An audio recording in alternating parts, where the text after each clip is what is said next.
వచనం పడియుంగల్. అయితే మందిరము కట్టు సమయమున అది ముందుగా సిద్ధపరిచి తెచ్చిన రాళ్లతో కట్టబడెను. మందిరము కట్టు స్థలమున సుత్తె, గొడ్డలి మొదలైన ఇనుప పనిముట్ల ధ్వని ఎంత మాత్రమును వినబడలేదు. 1 రాజులు 6వ అధ్యాయం 18వ వాక్యాన్ని చదవండి.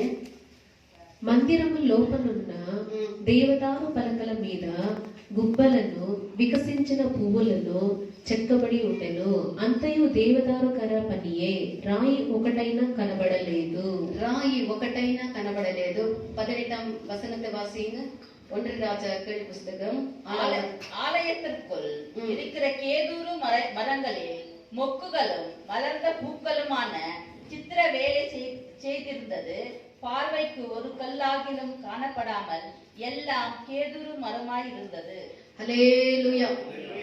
ఇక్కడ మనము సాలొమోను కట్టించినటువంటి దేవాలయాన్ని గురించినటువంటి ఒక కార్యమే మనం చదివి ఉన్నాము.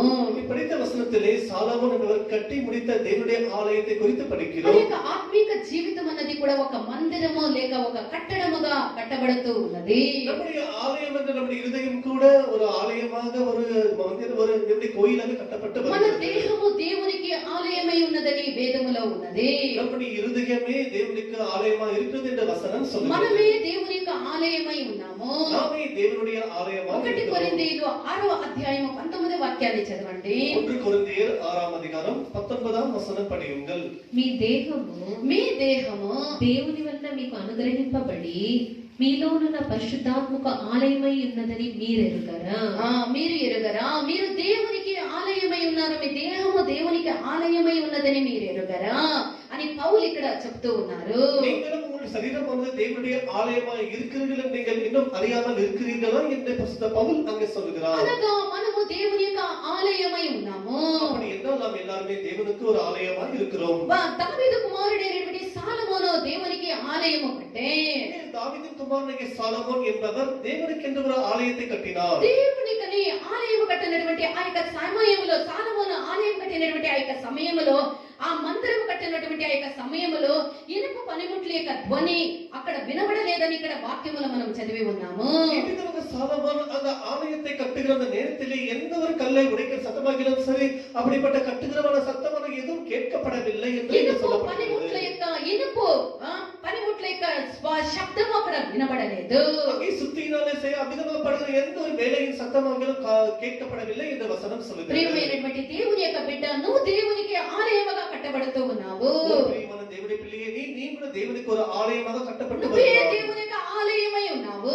నీయే దేవునికి ఒక ఆలయముగా కట్టబడినటువంటి ఈ సమయంలో ఏ ఒక్క ధ్వని కూడా వినబడరాదు. ஆலயம் கட்டப்படுகிற நேரத்திலே எந்த ஒரு சத்தமும் கேட்கப்படக்கூடாது. ధ్వని శబ్దము అని చెప్పినప్పుడు இந்த சத்தம் என்று சொல்லுவது எதை குறிக்கிறது? ఏమది? அது என்ன? దేవునికి ఆలయముగా మారుతూ ఉన్నావు కదా, నువ్వు ఆలయముగా కట్టబడుతూ ఉన్నావు కదా, ఎలాంటి ఒక శబ్దము వినబడరాదు. దీని యొక్క అర్థమేమి? நீ தேவனுடைய ஆலயமாக கட்டப்பட்ட விடுதலை அல்லவா, நீ கட்டப்படும் போது கூட எந்த சத்தம் கூட வரக்கூடாது என்பதற்கு இதனுடைய அர்த்தம் என்ன?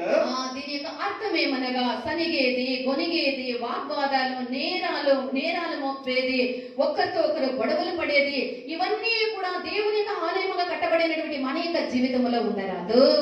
நாம் கூட தேவனுடைய ஆலயமாக கட்டப்பட்டு வருகிறோம். நம்மிலே கூட இவ்விதமாக சத்தம் என்று சொல்வது நமக்குள்ளாக முறுமுறுப்புகள், கோபங்கள், இவ்விதமாக எந்த ஒரு முறுமுறுப்பு இல்லாமல் நமக்கு கட்டப்பட்டு வர வேண்டும். సాలొమోను కట్టినటువంటి ఆ యొక్క మందిరములో ఉండేటువంటి విశేషమైనటువంటి కార్యాలు ఆ యొక్క మందిరం యొక్క లోపల భాగంలో ఒక్క రాయి కూడా ఉండలేదు అని ఈ యొక్క వాక్యములో మనం చూస్తూ ఉన్నాము. எதுக்காக இந்த ஆலயத்தை கட்டப்படும் போது அதுக்கு உள்ளாக எந்த ஒரு கல்லும் கூட காணப்படவில்லை என்று சொல்லப்படுகிறது. రాయి ఒక్కటైనా కూడా ఆలయం లోపల కనబడలేదని ఇక్కడ 1 రాజులు 6వ అధ్యాయంలో మనం చదివి ఉన్నాము. 1 రాజుகள் 6వ అధ్యాయంలో படிக்கும் பொழுது அந்த ஆலயத்துக்குள்ளாக எந்த ஒரு கற்களும் கூட காணப்படவில்லை என்று படிக்கிறோம். ప్రియమైనటువంటి దేవుని యొక్క బిడ్డ, ఆత్మీయముగా నువ్వు దేవునికి ఆలయముగా కట్టబడుతూ ఉన్నావు.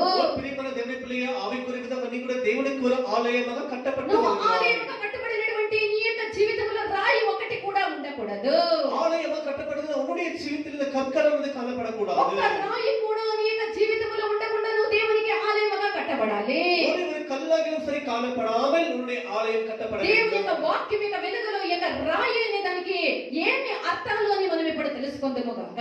దేవుని వచనం என்ற வெளிச்சத்தின் மூலமாக இந்த கற்கள் என்று சொன்னால் அது எதை குறிக்கிறது என்று பார்க்கலாம். రాయి అనగా మొదటగా ఇది సనిగేది గొనిగేది వాదించేది ఇలాంటి ఒక కార్యానికి ఇది సాదృశ్యమై ఉన్నది.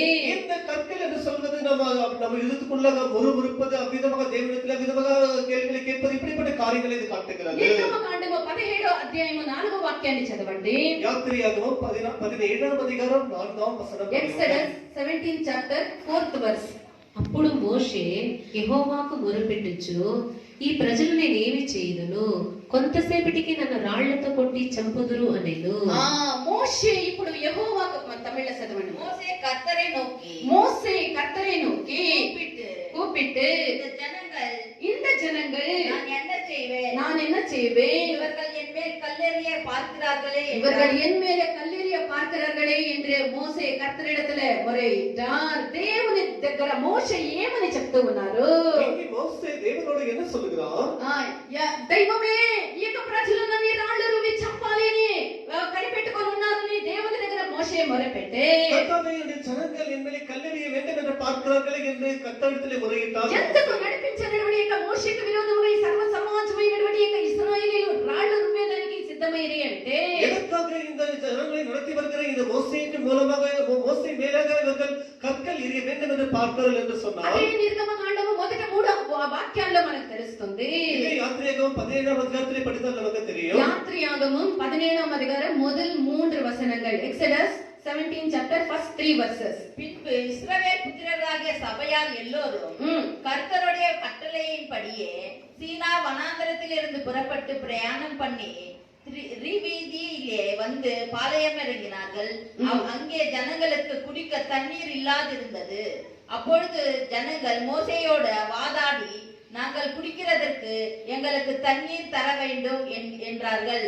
அதற்கு மோசே, என்னோட ஏன் வாதாடுகிறீர்கள், கர்த்தரை ஏன் பரீட்சை பார்க்கிறீர்கள் என்றான்.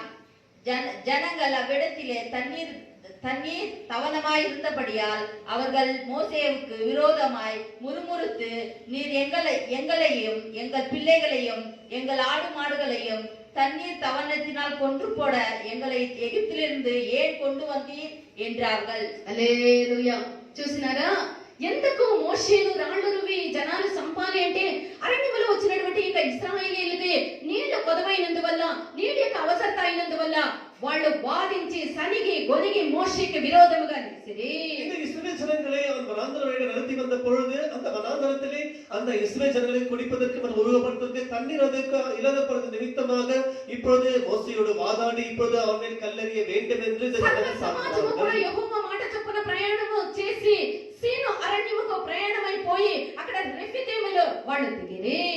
முழு சமூகமாக இஸ்ரவேல் ஜனங்கள் எல்லாரும் கூட அந்த சீனா வனாந்தரத்திலே பிரயாணம் பண்ணி இப்ப ரெஃபீதீம் என்ற இடத்திலே அவர்கள் தங்கி இருக்கிறார்கள். అక్కడ నీళ్లు వాళ్ళకి అవసరమైనది. அந்த இடத்திலே அவருக்கு தண்ணீர் தேவைப்பட்டது. మోషేను నీళ్లు ఇమ్మని అడిగిరి. அவங்க எல்லாரும் சேர்ந்து மோசே இடத்திலே வந்து எங்களுக்கு தண்ணீர் வேண்டும் என்று கேட்டார்கள். చేరి ఇప్పుడు ఈ క్షణంలో మాకు ఏదైనా ఒకటి కావాలంటే ఒకవేళ నేను సిద్ధపరచగలను ఏమో, ఎందుకనగా ఇది మనకు ఒక పట్టణమై ఉన్నది, మనకు అన్ని అవైలబిలిటీస్ ఉన్నాయి, మనకి ఏదైనా మనం చేసుకోవచ్చేమో.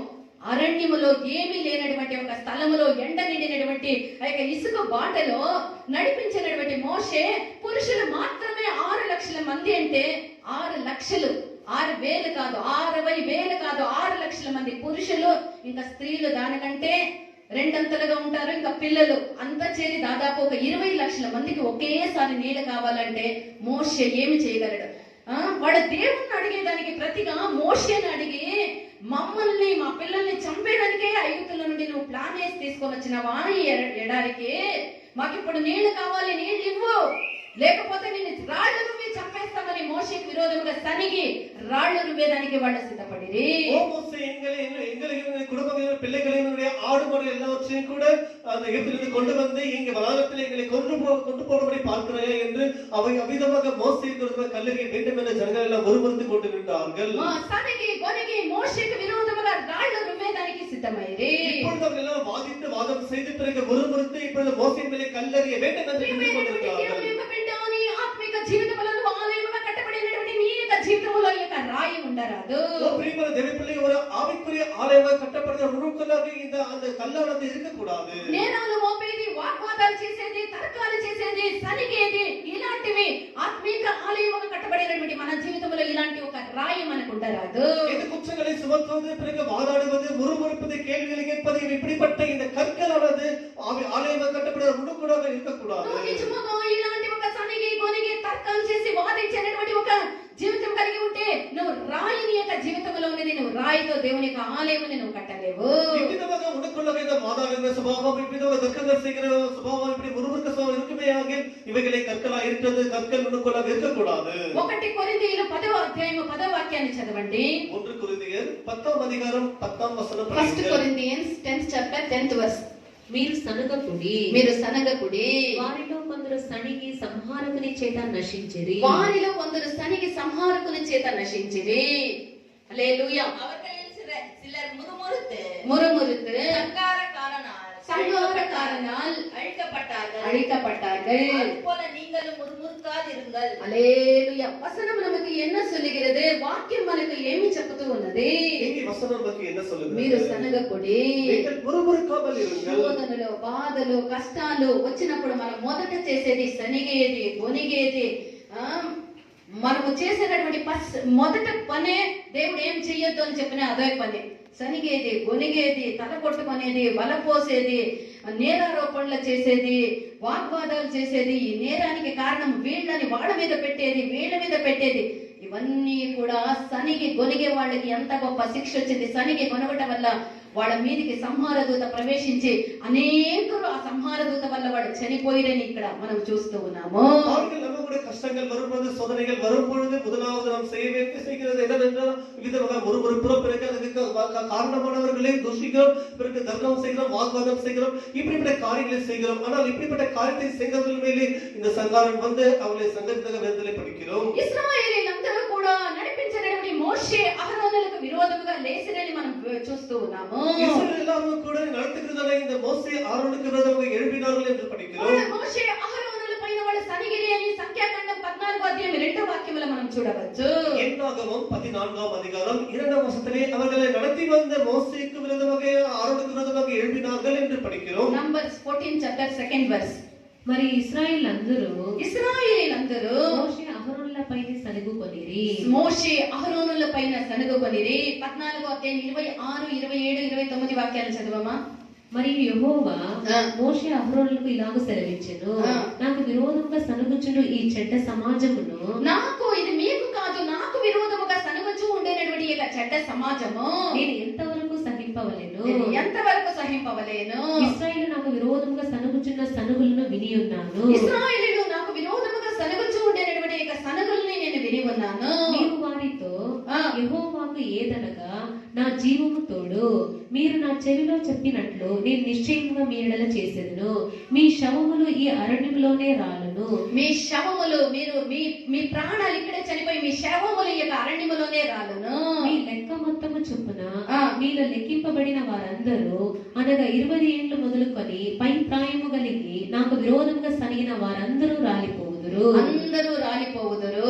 చూస్తారా, నాకు విరోధముగా మోషేకు నడిపించినటువంటి మోషే అహరోనులకు విరోధముగా సనిగినటువంటి ఆ యొక్క ఇశ్రాయేలీయుల్ని దేవుడు ఏమంటూ ఉన్నాడు? వీళ్ళు నాకు విరోధముగా సనిగిన కాబట్టి వీళ్ళ యొక్క శవాలు వీళ్ళ అరణ్యములోనే రాలిపోదురు, వీళ్ళు పాలు తేనెలు ప్రవహించినటువంటి నా యొక్క వాగ్దాన దేశానికి వీళ్ళు చేరనని దేవుడు చెప్పే. இங்கே அவரை நடத்தி வந்த இந்த மோசேக்கு ஆளுநராக எழுப்பினார்கள், முறுமுறுத்தார்கள். ஆனால் தேவன் சொல்லுவது உங்களுக்கு விரோதமாக எழுப்பவில்லை, எனக்கு விரோதமாக எழுப்பி முறுமுறுத்தார்கள். ஆகையால் இவர்களுடைய சகலமானது அது காண்டத்தை சுதரிக்க மாட்டாது, இவர்கள் மனதில்தானே அழிந்து போவார்கள் என்று தேவன் నాకే విరోధముగా వీళ్ళు సనుగుతూ ఉన్నారు, నాకే విరోధముగా వీళ్ళు లేచి ఉన్నారని దేవుడు చెప్తూ ఉన్నాడు. இவர்கள் எனக்கு விரோதமாக எழுப்புகிறார்கள், பேசுகிறார்கள், முறுமுறுக்கிறார்கள் என்று தேவனே சொல்லியிருக்கிறார். అపవాదిని గురించి చూసేటప్పుడు இந்த சாத்தானை குறித்து படிக்கும் பொழுது సైతానుడు వాడు రాత్రి పగలు దేవుని యొక్క పిల్లల మీద అనగా సహోదరుల మీద నేరము మోపేటటువంటి ఒక ఆత్మ కలిగిన వాడని వేదములో ఉన్నది. இது சாத்தான் என்பவன் இரவும் பகலுமாக தேவனுடைய பிள்ளைகளுக்கு விரோதமாக எப்பொழுதுமே குற்றம் சாட்டுகிறவனாக இருக்கிறான் என்று படிக்கிறோம். ప్రకటన 12వ అధ్యాయం 10వ వాక్యాన్ని మనం చూసినట్లయితే வெளிப்படுத்தின விசேஷம் 12వ அதிகாரம் రెయ్యం పగళ్ళు మన దేవుని ఎదుట మన సహోదరుల మీద నేరము మోపవాడైనటువంటి అపవాది అని అక్కడ మనం చూస్తూ ఉన్నాము. இரவும் பகலுமாக தேவனுடைய பிள்ளைகள் மேலே சகோதரர்கள் மேலே குற்றம் சாட்டுவதே இவருடைய வேலை என்று நம்ம படிக்கிறோம். రాత్రి పగళ్ళు దేవుని యొక్క పిల్ల సహోదరుల మీద నేరము మోపేదే ఈ యొక్క సైతాను యొక్క పని. இரவும் பகலுமாக தேவனுடைய பிள்ளைகள் மேலே குற்றங்களை சுமத்துவதே இவருடைய వీళ్ళు ఏం చేస్తూ పని ఉన్నది. இவர்கள் என்ன செய்கிறார்கள் என்று பார்த்துக்கொண்டு அவர்கள் மேலே குற்றத்தை சுமத்துவதே இவருடைய வேலையாக ప్రియమైనటువంటి దేవుని యొక్క బిడ్డ, ఇలాంటి ఆత్మ నువ్వు కలిగి ఉండరాదు, మనం ఎవరము కలిగి ఉండరాదు.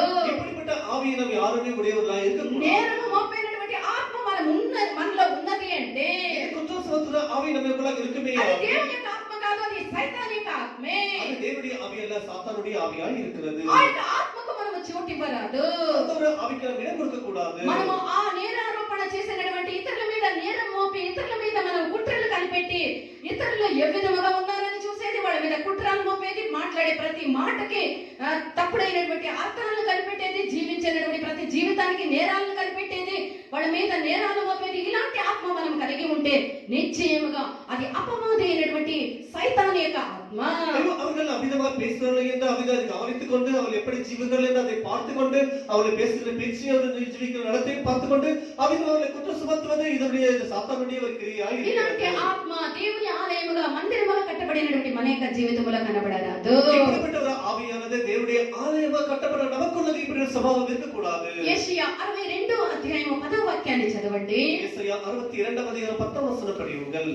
గుమ్మముల ద్వారా రండి రండి, గుమ్మముల ద్వారా రండి రండి, జనములకు త్రోవ సిద్ధపరచుడి, జనములకు త్రోవ సిద్ధపరచుడి, రాజమార్గమును చక్కపరచుడి చక్కపరచుడి, రాజ మార్గమును చక్కపరచుడి చక్కపరచుడి, రాళ్లను ఏరి పారవేయుడి, రాళ్లను ఏరి పారవేయుడి, జనములు చూచునట్లు ధ్వజమెత్తుడి. హల్లెలూయా. జనములు చూచునట్లు ధ్వజమెత్తుడి.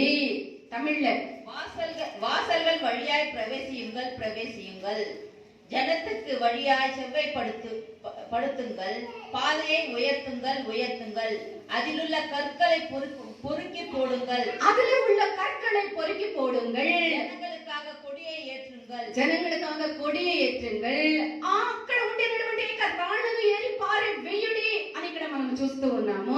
இங்கே ஜனங்களுக்கு வழியை சரிப்படுத்துங்கள், முதலாவது இருக்கிற கற்களை எடுத்து పరలోకానికి పోవుటకు త్రోవను సిద్ధపరచుటకు మన యొక్క జీవితంలో కనబడినటువంటి నేరారోపణ చేసినటువంటి, దోషారోపణ చేసినటువంటి, ఇతరుల మీద నేరారోపణ చేసినటువంటి ఆ యొక్క రాళ్లను మన యొక్క జీవితంలో ఏరి పారవేయాలి. முதலாவது பள்ளத்துக்கு போகிற வழியை ஆயத்தப்படுத்த வேண்டும். அந்த பள்ளத்துக்கு போகிற வழியில் இருக்கிற கற்களை மற்றொரு மேலுக்கு சுமத்துகிற குற்றங்களை சுமத்துகிற அந்த சுபாவங்களை, ఒకవేళ నీ జీవితంలో కఠినమైనటువంటి ఒక కార్యాలను ఎదుర్కొని అందరి వల్ల నువ్వు విడవబడి నీ జీవితంలో కష్టమైనటువంటి ఒక బాటలో నువ్వు ఒంటరిగా నువ్వు వెళ్ళవలసినటువంటి ఒక పరిస్థితి నీకు వచ్చినప్పటికీ కూడా, ஒருவேளை நீ எல்லாரால கைவிடப்பட்டவனாக நீ தனிமையிலே நடக்க வேண்டிய நிலைமையில் நீ இருக்கும் பொழுது, అప్పుడు కూడా నువ్వు ఇతరుల మీద దోషారోపణ నువ్వు చేయరాదు. அப்பொழுது கூட மற்றவர்கள் மேலே குற்றங்களை சுமத்தக்கூடாது. నువ్వు ఇతరుల మీద దోషారోపణ చేసినటువంటి ఆత్మ నీలో లేకుండా నువ్వు జాగ్రత్త కలిగి ఉండాలి.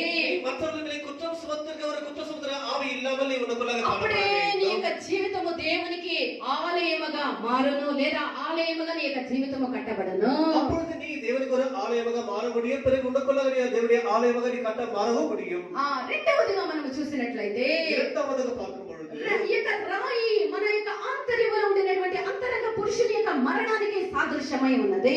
இந்த கல் என்று சொல்வது நம்முடைய உள்ளான மனுஷனுடைய மரணத்தை இது காட்டுகிறது. ఒకటి సామువేలు 25వ అధ్యాయము 36 37 వాక్యాలను చదవండి. 1 சாமுவேல் 25వ అధికారం 36 37 వచనங்களை படியுங்கள். అబిగైలు తిరిగి నాబాలు వద్దకు రాగా, అబిగయలు తిరిగి నాబాలు యొద్దకు రాగా, రాజును విందు చేసినట్లు అతడు ఇంటిలో విందు చేసి త్రాగుచు బహు సంతోషించు మత్తుగా నుండెను గనుక తెల్లవారు వరకు ఆమె అతనితో కొద్ది గొప్ప మరి ఏమీ చెప్పక ఊరకుండెను.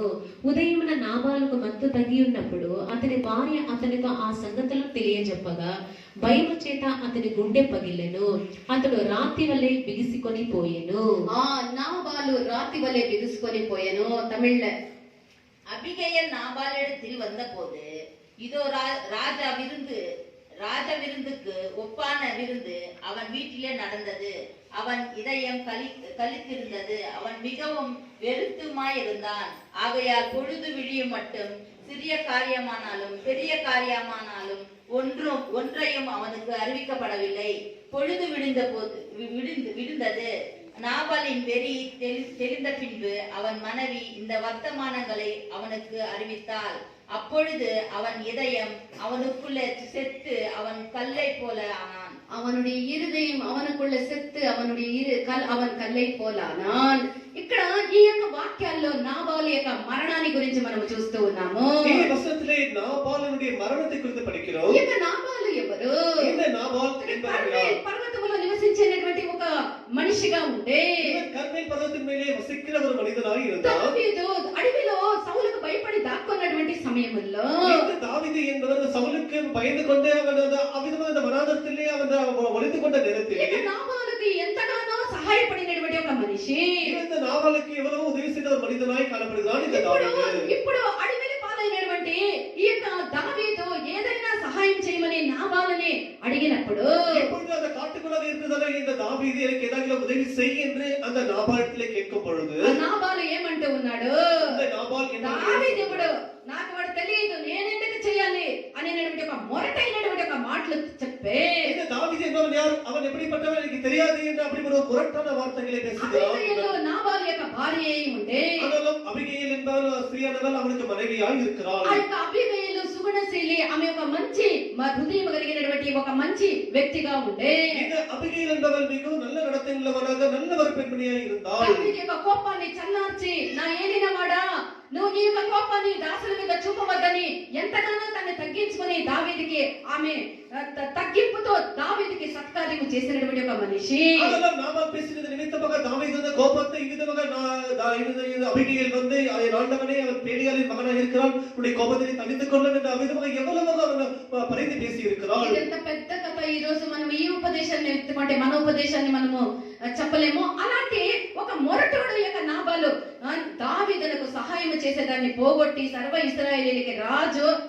ఇప్పుడు చూడు అతడు సౌలుకు భయపడిన వాడై ఒంటరిగా అడవిలో ఉన్నాడని తక్కువగా చూసి దావీదుడు అతనికి నేనెందుకు సహాయం చేయాలని మొరట మాటలు మాట్లాడి తిని త్రాగు విందు చేస్తూ ఉండే இஸ்ரேலுக்கு ராஜாவாகிய தாவீது இப்பொழுது சவுலுக்கு பயந்தவனாக அவன் காட்டுக்குள்ளாக இருக்கும்போது உதவி கேட்கும் பொழுது அவன் யார் என்று அறிய மாட்டேன் என்று ஒரு கடினமான வார்த்தையிலே பேசியிருக்கிறான். బాగా త్రాగి తన యొక్క అనుచరులతో తన యొక్క ఇంట్లో విందు చేసుకొని మత్తుడై ఉండే ఈ యొక్క నాబాలు இந்த நாபால் அவ்விதமாக தாவீதுக்கு உதவி செய்யாமல் அவ்விதமாக கடின வார்த்தைகளை பேசி தன்னுடைய பணிவிடைக்காரனோடு நன்றாக புசித்து குடித்து வெறித்து விழுந்து கிடக்கிறான் வீட்டிலே. దావీదు అబీగయీలుతో చెప్పుంటే నిశ్చయముగా వాని వదలని వాని నేను నరికి చంపేస్తానని చెప్పి ఉండే தாவீது சொல்லுகிறார், அபிகேலோடு நான் இன்றைக்கு அவனை சாகடிப்பேன் என்று அவ்விதமாக சொல்லி இருக்கிறார். మత్తుడిగా ఉండేటువంటి ఆ యొక్క సమయంలో అబీగయీలు ఏ వార్త చెప్పకుండా ఉదయం మత్తు దిగినప్పుడు నాబాలుతో ఈ యొక్క వార్త చెప్పే ஆனாலும் இந்த நாபால் அவனை வெறித்திருக்கும் பொழுது இப்படிப்பட்ட வார்த்தைகளை அவனுக்கு சொல்லவில்லை. ஆனால் விடிந்த பிறகு அவனுக்கு சொல்லுகிறாள், దావీదు వచ్చి నన్ను చంపుతాడనేటువంటి వార్త తెలిసిన వెంటనే గుండె బిగుసుకొని పోయి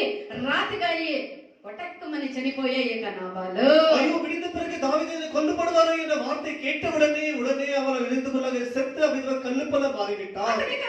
అతని యొక్క గుండె రాతిగా బిగుసుకొని పోయే அவனுடைய இருதயமானது கல்லை போல மாறிவிட்டது. ప్రియమైనటువంటి దేవుని యొక్క బిడ్డ பிரியமான தேவனுடைய నీ பிள்ளையே, అంతరంగ పురుషుని యందు உன்னுடைய உள்ளான నీ மனிதருக்குள்ளாக అంతరంగ పురుషుడు నువ్వు బాహ్యానికి నేను చనిపోలేదే, నేను బాగా ఉన్నాను, దట్టముగా ఉన్నాను, బాగున్నాను, అందముగా ఉన్నానని నువ్వు తలంచవచ్చు. నీ అంతరంగ పురుషుల్లో మరణమైనది సంభవించరాదు. நீ வெளியான தோற்றத்தில் நீ நலமாய் இருக்கிறேன், அழகாய் இருக்கிறேன் என்று நீ அவ்விதமாக நீ சொல்லுகிறாய். ஆனால் உள்ளான மனிதனுக்குள்ளாக நீ மரித்து ఎట్లా போயிருக்கிறாய். తెలుస్తుంది అంతరంగ పురుషుడు బ్రతికున్నాడా చనిపోయి ఉన్నాడా మనకి ఎట్లా తెలుస్తుంది అని మీరు అంటూ ఉన్నారా, అనుకుంటూ ఉన్నారా? நமக்குள்ளாக இருக்கிற உள்ளான புருஷன் மரித்து போயிருக்கிறான் என்று எப்படி தெரிகிறது என்று நீ அறிகிறாயா? బాహ్యముగా ఒక ఆకారం ఉన్నట్టు ఆంతర్యములో కూడా ఆంతర్య పురుషుడు మనకున్నాడు.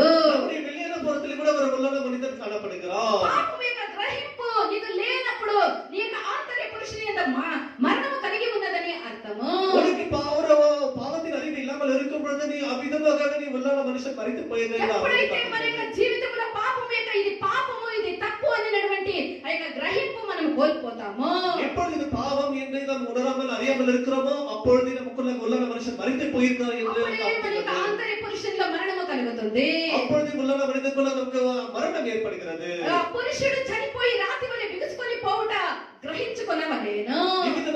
அவித மரித்து கல்லாக போவது அது உணர்ந்து கொள்ள வேண்டும். పాపం యొక్క గ్రహింపు లేనప్పుడు మన యొక్క ఆత్మీక మనిషి ఆత్మీక పురుషుడు ఆంతర్య పురుషుడు చనిపోయి రాతి వలె బిగుసుకొని పోయి ఉన్నాడని మనం గ్రహించాలి. இந்த பாவத்தின் அறிவை உணர்வு இல்லாமல் போகும்போது உள்ளான மனுஷன் மரித்து போயிருக்கிறார் என்று நாம் உணர்ந்து கொள்ள வேண்டும். వేదములో వాక్యములో చాలా బాగా ఉన్నది, పాపం యొక్క జీతము మరణము అని ఉన్నది. வேதத்தில் நன்றாக சொல்லப்பட்டிருக்கிறது, பாவத்தின் சம்பளம் மரணமாய் இருக்கிறது. కాబట్టి పాపం యొక్క జీతము మరణమై ఉన్నది. మనము ఈ యొక్క ఆంతర్య పురుషుల్లో మనకి ఎటువంటి మరణము, పాపం మనం చేసేటప్పుడు ఆంతర్య పురుషుల్లో మరణము కలుగుతుంది. అట్టిది కలగకుండా మనము చూసుకోవాలి. பாருங்கள், பாவம் செய்யும்போது நம்முடைய உள்ளுண மனிதனுக்குள்ளாக மரணமானது ஏற்படக்கூடாது. ஆகிய பாவம் செய்யாமல் நாம் பாதுகாத்துக் கொள்ள మనం வேண்டும். ఎల్లప్పుడూ మృదువైనటువంటి ఒక మనసుని, హృదయముని మనం కాపాడుకోవాలి. எப்போ ஒரு மிருதுவான ஒரு இதயத்தை நமக்குள்ளாக பாதுகாத்துக் கொண்டிருக்க 51వ வேண்டும். కీర్తన 17వ వాక్యాన్ని మనం చూసినట్లయితే, சங்கீதம் 51ஆம் அதிகாரம் 17ஆம் வசனம் படிக்கும் பொழுது, విరిగిన మనసే దేవునికి ఇష్టమైన బలులు. విరిగిన మనస్సే దేవునికి ఇష్టమైనటువంటి బలులు. దేవా, విరిగి నలిగిన హృదయంలో నీవు అలక్ష్యము చేయవు. దేవా, విరిగి నలిగినటువంటి హృదయమును నీవు అలక్ష్యము చేయవు. విరిగిన మనస్సు దేవునికి ఇష్టము. విరిగి నలిగినటువంటి మనస్సును ఆయన అలక్ష్యము చేసే దేవుడు కాదు. இந்த நறுங்குண்ட மனதை தேவன் புறக்கணிக்கிறவர் அல்ல. ఈ యొక్క విరిగి నలిగినటువంటి హృదయము ఒక దేవుని యొక్క బిడ్డకి చాలా చాలా అవసరమై ఉన్నది.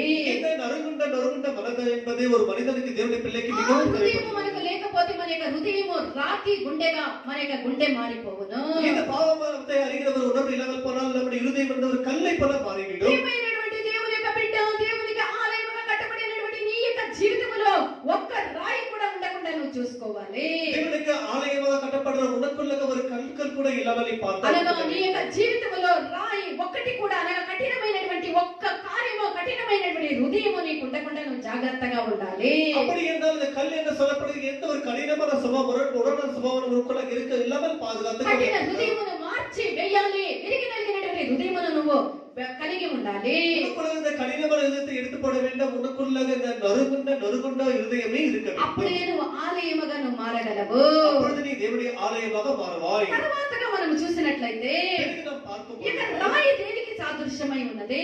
இந்த கல் எதை காட்டுகிறது ఇక என்றால், రాయి మన యొక్క స్వంత బలానికి అది సాదృశ్యమై ఉన్నది. இந்த கல் என்பது நம்முடைய சொந்த பலத்தை காட்டுகிறது. యోబు 6వ అధ్యాయము 12వ వాక్యాన్ని చదవండి. నా బలము యోబు 6వ అధ్యాయము 12వ వాక్యం. నా బలము రాళ్ళు బలము వంటిదా, నా బలము రాళ్ళు బలము వంటిదా, నా శరీరము ఇత్తడిదా, నా శరీరము ఇత్తడిదా, என் பெலன் கற்களின் பெலனோ, ఎన్ బెలన్ కర్కలిన్ బెలనో, என் மாம்சம் வெண்கலமோ. ఎన్ మాంసం బెంగళమో. ఇక్కడ నా బలము రాళ్ల వంటిదా అని అడుగుతూ ఉన్నాడు. இங்கே என்னுடைய பலன் கற்களின் பலனா இருக்கிறதா என்று రాయి கேட்கிறார். అనగా ఇది మనిషి యొక్క బలానికి సాదృశ్యమై ఉన్నది. இந்த கற்கள் என்று சொல்வது இந்த மனுஷனுடைய பலத்தை காட்டுகிறது. ఈ ఒక్క రాయి కూడా ఆలయముగా మారినటువంటి మన యొక్క జీవితంలో ఉండరాదు. இப்படியாக நம்முடைய தேவனுடைய ஆலயமாக நமக்குள்ள ஒரு கல்லுக்கு கூட இருக்கக்கூடாது. మన యొక్క జీవితంలో ఇలాంటి ఒక్క రాయి కూడా మనకు ఉండరాదు. நம்முடைய ஜீவிதத்தில் இப்படிப்பட்ட கல் எதுவுமே இருக்கக்கூடாது. న్యాయాధిపతులు 16వ అధ్యాయం 17 నుండి మనం 20వ వాక్యం వరకు చదివినట్లయితే, நியாயாதிபதிகள் 16ஆம் அதிகாரம் 17 20 வரைக்கும் படிப்போமாகில், అప్పుడతడు తన అభిప్రాయమంతయు ఆమెకి తెలియజేసి, నేను నా తల్లి గర్భం నుండి పుట్టినది మొదలుకొని దేవునికి నాశనం చేయబడిన వాడనై ఉన్నాను.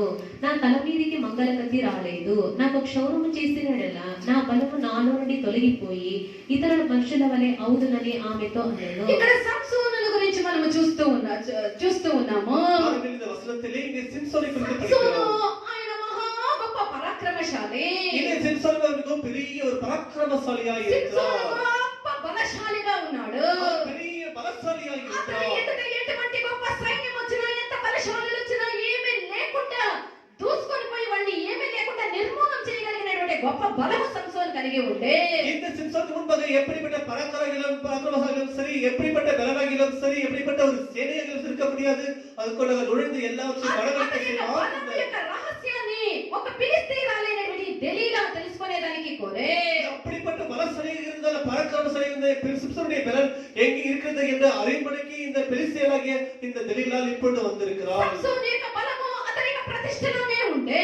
சிம்சோனுடைய பலன் என்பது அவனுடைய பிரதிஷ்டையிலே அடங்கி இருக்கிறது. అతని తల్లి గర్భమందు రూపించబడినప్పుడే దేవుడు అతనికి నాసీరు వ్రతాన్ని స్వీకరించాలి. బ్రతక దినమనంతా అతని యొక్క తల మీద మంగళ కత్తి రాకూడదు, ద్రాక్షారసము త్రాగకూడదని అతని యొక్క తల్లిదండ్రులకు దేవదూత ఆజ్ఞాపించి ఉండే. பாருங்கள், இந்த சிம்சன் பிறப்பதற்கு முன்பாகவே இவன் விதமாக தேவனுக்கென்று நாசி செய்யப்பட்டவன்.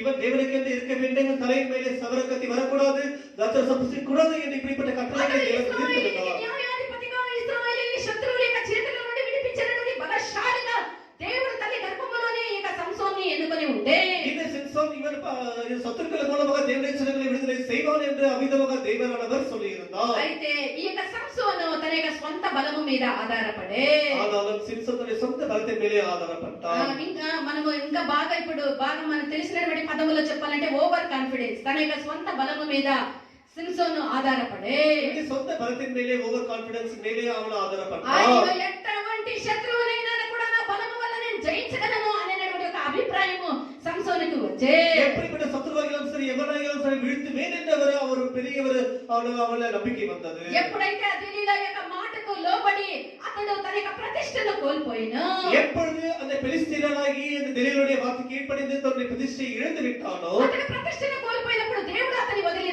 దూరం అయిపోయే அவன் பிரதிஷ்டையை இழந்து விடும்போது தேவனும் அவனை விட்டு விலகி போய்விட்டார். అప్పుడు అతడు ఒట్టి సాధారణమైనటువంటి ఒక మనిషిగా మారిపోయే அப்பொழுது எல்லா விரலையும் விட்டவனாக இப்ப ஒரு சாதாரண மனிதனாக ఎంత மாறிவிட்டார். దౌర్భాగ్యమైనటువంటి స్థితి సంసోనికి వచ్చినదని సంసోని యొక్క చరిత్ర మనకు తెలిసినదే எவ்வளவு ஒரு கௌரவமான நிலைமை இந்த சிம்சோனுக்கு வந்தது என்று அவருடைய சரித்திரத்தை గడగడమని படித்தால் వణికి పారిపోతూ ఉండేటటువంటి ఆ యొక్క ఫిలిస్తీన్లకి బానిసడై వాళ్ళ యొక్క చేతుల్లో ఉన్న కళ్ళను కూడా బెరుకొని వాళ్ళ దేవతకి బలించేదానికి తీసుకొని పోయినంత దారుణమైనటువంటి ఒక కార్యము దేవుడు ఎడబాసినందువల్ల సంసోనుకి కలిగే பாருங்கள் எந்த பிலிஸ்தர்கள் சிம்சோனை பார்த்து கடகடன்னு நடுங்கி ஒடுங்கி ஓடி போனாங்களோ அப்படிப்பட்ட ஒரு கையில சிக்கிக் கொண்டவனாக இப்போது அவனுடைய கண்களை பிடிக்கிறவங்களோ இப்போது அடிமையாக விழுந்து கிடக்கிறான் இந்த మన சிம்சோன். సొంత బలము మీద మనం ఎన్నడూ కూడా ఆదుకొనరాదు நம்முடைய சொந்த பலத்தின் மேலே எப்பொழுதுமே நாம் అది ஆதாரப்படக்கூடாது. మనకు ఒక గొప్ప అపజయములోనే మన యొక్క జీవితాన్ని అంతిము కలిగించును நமக்கு பெரிய ஒரு தோல்வியில் தான் அது கொண்டு போய் మనకు விட்டுவிடும். రాజైనటువంటి బాబిలోను రాజైనటువంటి నెబుకద్నెజర్ను గురించి మనం చూసినట్లయితే இந்த பாபிலோன் ராஜாவுக்கு நெபுகாத்நேசரை குறித்து படிக்கிறோம். అతడు ఏమంటూ ఉన్నాడు அவன் என்ன சொல்லுகிறான்? దానియేలు 4వ అధ్యాయము 30 31వ వాక్యాన్ని చదవండి தானியேல் 4ஆம் அதிகாரம் 30 31 వచనங்களை படியுங்கள். రాజు బబులోనును ఈ మహావిశాల పట్టణము నా బలాధికారమును నా ప్రభావ ఘనతను కనబరుచుటకై నా రాజధాని నగరంగా నేను కట్టించినది కాదా అని తనలో తాను అనుకొని హల్లెలూయా నెబుకద్నెజర్ రాజు మహా బాబిలోన్ని the hanging garden of Babylon ఆ మహా నగరాన్ని కట్టించి ఏమనుకుంటూ ఉన్నాడు இந்த ராஜாவாகிய நெபுகாத்நேசர் பாபிலோன் ராஜ்யத்தை உருவாக்கி அதை கட்டி இப்பொழுது அவன் என்ன சொல்லுகிறான்? బాబిలోను ఈ మహా విశాలమైనటువంటి పట్టణము నా బలము నా బలాధికారము నా ప్రభావ ఘనతలను కనపరచుటకై నా రాజధాని నగరముగా నేను కట్టించినది కదా అని తన యొక్క హృదయం తాను అనుకోనే இந்த மகா பாபிலோனை என்னுடைய வல்லமை பராக்கிரமத்தினால் என்னுடைய மகிமை பிரபாதத்துக்கென்று நான் கட்டினது என்று அவிதமாக அவன் నా நினைக்கிறான். బలము నా ప్రభావము నా అధికారము వల్ల కట్టినది కదా అని ఈ యొక్క రాజు నెబుకద్నెజర్ తాను అనుకోనే இந்த மகா பாபிலோனை என்னுடைய மகிமை பிரபாதத்தென்று கட்டினது அல்லவா என்று நினைக்கிறான் இந்த ராஜா. రైట్ లేండి వెంటనే అతనికి కలిగినదేమి உடனே அவனுக்கு நேரிட்டது అతని యొక్క என்ன? రాజ్యము అతని యొద్ద నుండి తొలగించబడే உடனே அவனுடைய ராஜ்யம் அவனுடைய கையிலிருந்து பிடுங்கப்பட்டது.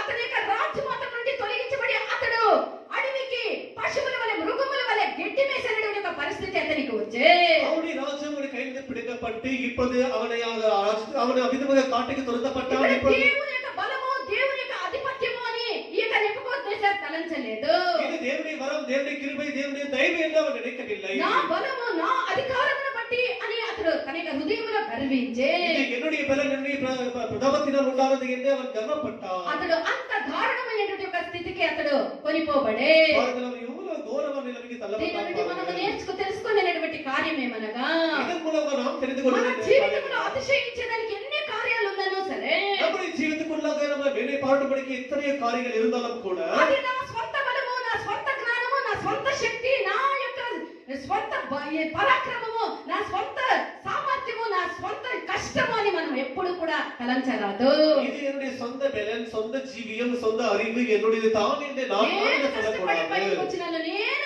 బాధపడి ఈ కార్యాన్ని సాధించినాను నేను ఇట్లా చేసినాను నా జ్ఞానము చేత ఇట్లా చేసినానని మనం ఎప్పుడు తలంచరాదు நான் கஷ்டப்பட்டு முன்னேறினேன், என்னுடைய பலத்தினால் முன்னேறி, என்னுடைய நலத்தினால் முன்னேறினேன் என்று நாம் சொல்லக்கூடாது. మన సామర్థ్యం వల్ల ఇది కలిగినదని మనం ఎంత మాత్రము చెప్పరాదు என்னுடைய சமர்த்தினால் உருவானது என்று நாம் சொல்லக்கூடாது. మనం ఏమని చెప్పాలి நாம் என்னவென்று జకరియా சொல்லக்கூடாது. 4వ అధ్యాయము 6 7 వాక్యాలను చదవండి சகரியா 4ஆம் அதிகாரம் 6 7 వచనங்களை படியுங்கள். అప్పుడు అతడు నాతో ఇట్లా నేను ఆ.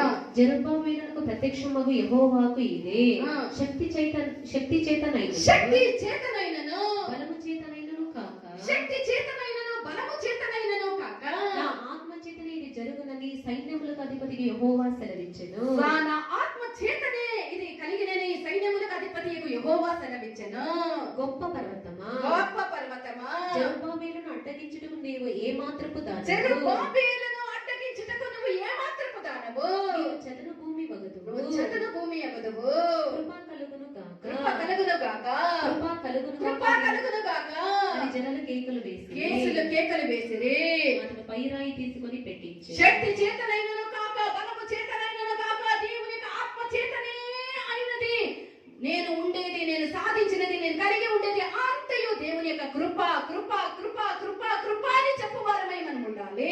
நான் என்னவா இருக்கிறேனோ எப்படி இருக்கிறேனோ அது எல்லாமே என்னுடைய பலத்தினால் அல்ல, பராக்கிரமத்தினால் அல்ல, தேவனுடைய ஆவியினாலே ஆனது எல்லாமே கிருபை. கிருபை நாம் எல்லாருமே గొప్ప சொல்லுவோமாக. అధికారం ఉన్నది, గొప్ప సామర్థ్యం ఉన్నది, గొప్ప ధనం ఉన్నది, గొప్ప స్థానం ఉన్నది, గొప్ప నాకు అంతస్తు ఉన్నది, నాకు దేవుడు ఎందుకని అనేకులు తమ యొక్క హృదయములో తలంచుకుంటారు. எனக்கு பெரிய இடம் இருக்குது, பெரிய வல்லமை இருக்குது, பெரிய ஆஸ்திகள் இருக்குது என்று நான் யாருமே சொல்லாமல் தேவனாலே உணர்ந்து என்று ఒక சொல்லுவோமாக. దేవుని యొక్క బిడ్డకి ఇలాంటి ఒక తాత్పర్యం ఉండరాదు. ஒரு தேவனுடைய பிள்ளைக்கு இப்படிப்பட்ட ஒரு எண்ணமே నా இருக்கக்கூடாது. బలము చేత కాదు, శక్తి చేత కాదు, సామర్థ్యము చేత కాదు, ప్రతిదీ దేవుని యొక్క కృప చేతనే అని నువ్వు ఎన్ని కలిగి ఉన్నాను నీ యొక్క నోట దేవుని యొక్క కృప చేతనే అనేటువంటి వార్తే ఉండాలి, నీ హృదయంలో కూడా అదే ఉండాలి. நீ எவ்வளவு எத்தனை உடையவனா இருந்தாலும் கூட இது என்னுடைய பலத்தினால் அல்ல, என்னுடைய பராக்கிரமத்தினால் அல்ல, எல்லாமே தேவனுடைய கிருபையினால் தான் ஆனது என்று நாம் சொல்லுவோமாக. నా గొప్పతనము, నా సామర్థ్యము, நான் ஒரு காரியத்தை பண்ணால் அது சரியா இருக்கும், நான் ஒரு காரியத்தை நினைத்தால் அதுல எந்த மாற்றமும் இல்லை, நான் ஒரு காரியத்தை செய்தால் அது பூர்ணமாய் இருக்கும் என்று என்கிறதான நினைவுகள் நமக்கு மனசுலயும் இருக்கக்கூடாது. நம்முடைய உதடினாலே, நம்முடைய நாவினாலே நம்ம சொல்லவும் கூடாது. హల్లెలూయా. హల్లెలూయా. అలాగా నువ్వు చెప్పినట్లయితే అవిధంగా சொல்லுவாயாக. నీ యొక్క జీవితంలో పెద్ద రాయి ఉన్నదని అర్థము. நீ அப்படி சொல்லும்போது உன்னுடைய జీవితకుள்ள ஒரு பெரிய నీ జీవితంలో పెద్ద రాయి ఉంటే నువ్వు దేవునికి ఆలయముగా ఎన్నిటికీ కూడా నువ్వు మారలేవు. உன்னுடைய జీవితకుள்ள அப்படி ஒரு கல் இருக்குமேயாகி நீ எப்பொழுதுமே என்றைக்குமே தேவனுடைய ஆலயமாக மாறவே మనం முடியாது. దేవునికి ఆలయముగా మారేదానికి పిలువబడినటువంటి జనమై ఉన్నాము. நாம் எல்லாருமே தேவனுக்கு ஒரு ஆலயமாக மாறுவதற்கு அழைக்கப்பட்ட ஒரு మన ஜனமாக యొక్క இருக்கிறோம். జీవితంలో ఇలాంటి నాది నేను అనేటువంటి ఆ రాయిని మనం తొలగించాలి. நம்முடைய జీవితకుள்ள இது நான், என்னுடையது, என்னாலே என்று அப்படிப்பட்ட ஒரு கல் இருக்கவே கூடாது. మనము ప్రతిదీ దేవుని మీదనే మనం ఆధారపడాలి. நாம் எப்பொழுதுமே எல்லாத்துக்குமே தேவனை மேலே மாத்திரமே ஆதாரப்பட வேண்டும். ప్రియమైనటువంటి దేవుని యొక్క బిడ్డ, ప్రియమైన దేవుని నీకు బిడ్డ, అతిశయించడానికి నీకు శక్తి ఉండవచ్చు, உன்னை மென்மை నువ్వు பாராட்டும்படிக்கு అతిశయించినటువంటి இருக்கிறார். సామర్థ్యాలు కలిగి ఉండవచ్చు, நீ மென்மை பாராட்டும்படிக்கு உனக்கு அப்படிப்பட்ட வல்லமை అతిశయించినటువంటి இருக்கிறார். సమస్త గొప్ప కార్యాలు నీ యొక్క జీవితంలో నువ్వు కలిగి ఉండవచ్చు. நீ மென்மை பாராட்டும்படிக்கு அப்படிப்பட்ட காரியங்கள் விஷயத்தில் ஏராளம் இருக்கலாம். అయితే ఇది నా స్వంత బలము చేత, నా శక్తి చేత, నా సామర్థ్యము చేత అని నువ్వు ఎన్నటికీ కూడా నువ్వు చెప్పవద్దు. ஆனாலும் இது என்னுடைய பலத்தினாலே பராக்கிரமத்தினாலே உண்டானது என்று நீ ప్రతిదీ சொல்லக்கூடாது. దేవుని యొక్క కృప వల్లనే, ఆయన యొక్క ఆత్మ వల్లనే కలిగినదే నేను చెప్పుదువుగాక. எல்லாமே தேவனுடைய ஆவியினாலும் தேவனுடைய கிருபையினாலே ஆனது என்று நீ అప్పుడే నువ్వు சொல்லுவாயாக. దేవునికి ఆలయముగా నువ్వు మారగలవు. அப்பொழுது நீ தேவனுக்கு ஒரு ஆலயமாக மாற முடியும். నువ్వు ఆ విధముగా నువ్వు చెప్పుదువుగాక. நீ அப்படியாய் சொல்லுவாயாக. దేవుని యొక్క చిత్తమైతే ఈ యొక్క వాక్యాన్ని వచ్చే వారంలో కూడా మనం కంటిన్యూ చేస్తాము. దేవుడు మనకి, ఎందుకంటే ఇప్పుడు ఒక బిడ్డకు పేరు ప్రతిష్ట ఉన్నది కాబట్టి దేవుని యొక్క చిత్తమైతే మనం ఈ యొక్క వాక్యాన్ని రానైనటువంటి వారంలో మనం కంటిన్యూ చేస్తాం. దేవుడు మనకు సహాయం చేయను గాక. ఆమేన్. ஆமென். ఎలవు